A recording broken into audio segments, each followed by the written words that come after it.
Marine Le Pen face au juge cet après-midi à Lyon pour ses propos sur les prières de rue. L'administrateur judiciaire réclame aujourd'hui la liquidation de Centro Motors. Enfin, les volleyeurs de la SUL ont suivi l'exploit de l'équipe de France, championne d'Europe.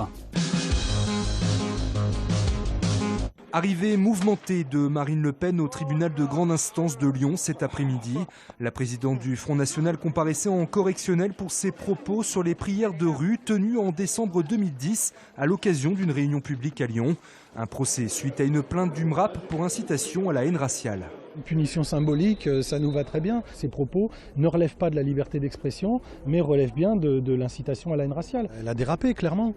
On ne peut pas assimiler une armée d'occupation qui a fait des millions de morts avec des fidèles qui prient pacifiquement par manque de place à l'extérieur.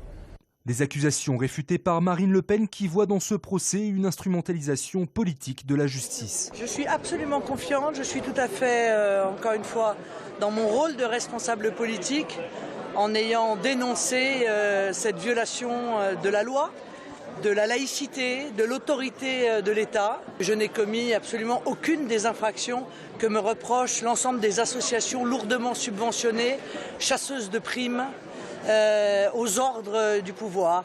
Le procureur a quant à lui requis la relaxe de Marine Le Pen. Liquidation. C'est sûr. Les rats ont quitté le navire et puis maintenant, qui c'est qui paye, c'est toujours les mêmes, les ouvriers. Les mots sont durs et les visages tristes ce matin à la sortie de Centro Motors. À la suite d'un comité exceptionnel, les ouvriers ont appris par l'administrateur judiciaire que Peter Wang, PDG de leur entreprise, se retirait de l'affaire. Le dirigeant a quitté l'entreprise et il n'a pas apporté la trésorerie suffisante pour continuer.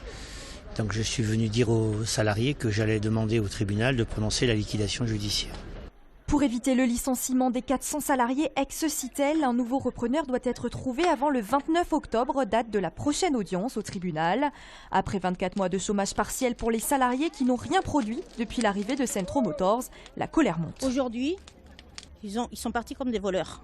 C'est des pirates des temps modernes. Jamais ils ont eu l'intention de nous faire travailler sur le site. Maître Menet va chercher des repreneurs, mais des repreneurs pourquoi? On fait des véhicules qu'on n'a jamais sortis. On nous explique que chez Renault, ils font des véhicules électriques. Ils ont englouti des millions, des milliards. Il ne faut pas de bénéfices. Et nous, une petite boîte comme ça, en injectant 7,5 millions, plus allez, 10 millions. Donc tout ça, voilà, c'est du vent. Rappelons également que les pouvoirs publics français ont mis 10 millions d'euros dans cette affaire. Oui, bonsoir, c'est le facteur, j'ai un paquet pour vous.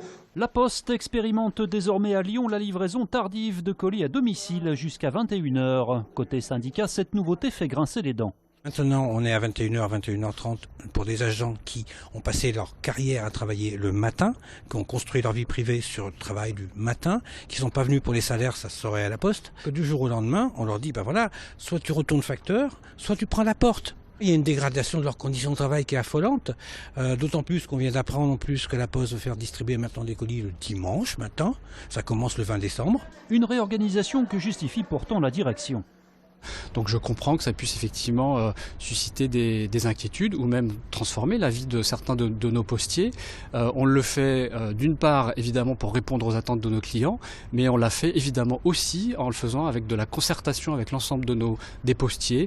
On a un dispositif de conduite du changement qui vise à les écouter individuellement. C'est ce qu'on a fait à 2 reprises tout au long des 6 derniers mois. Et par ailleurs, on a conclu des accords qui ont été signés de façon majoritaire par nos organisations syndicales. Un mouvement de grève vient pourtant d'être lancé. Selon la direction, 96% des tournées restent assurées. Retour sur l'exploit de l'équipe de France de volley qui a remporté les championnats d'Europe dimanche à Sofia en battant la Slovénie 3-7-0. C'est le premier titre européen décroché par les Bleus. À Lyon hier soir, lors de l'entraînement de la SUL, les joueurs ne parlaient que de ça. La demi, la finale, les quarts finales, on a tout regardé, bien sûr on les a suivis. Et ça fait chaud au cœur, c'est bon, ça fait plaisir. Au niveau du service, niveau secteur service-réception, les Français étaient plus tranquilles que les Slovènes, je pense. Et c'est ce qui fait la balance dans le volley. Certains avaient même fait le déplacement. Je reviens tout juste, oui, des finales, de la phase finale du championnat d'Europe. Donc, j'ai assisté à cet exploit de l'équipe de France samedi et dimanche à Sofia. qui est entre autres ma ville natale. Comment dire, il avait la raison et il avait le cœur. Donc, le cœur était 50-50 et la raison était pour la France. Et les volleyeurs lyonnais espèrent que cette équipe de France ira encore plus loin, à Rio, au JO, pourquoi pas. Ce qui est dommage, vraiment dommage, c'est que c'est pas qualificatif pour les Jeux. Et c'est vraiment dommage pour eux parce qu'ils le méritent avec l'été qu'ils ont fait, la préparation qu'ils ont fait. Mais bon, ils auront encore un tour qualificatif. J'espère que ça sera bon.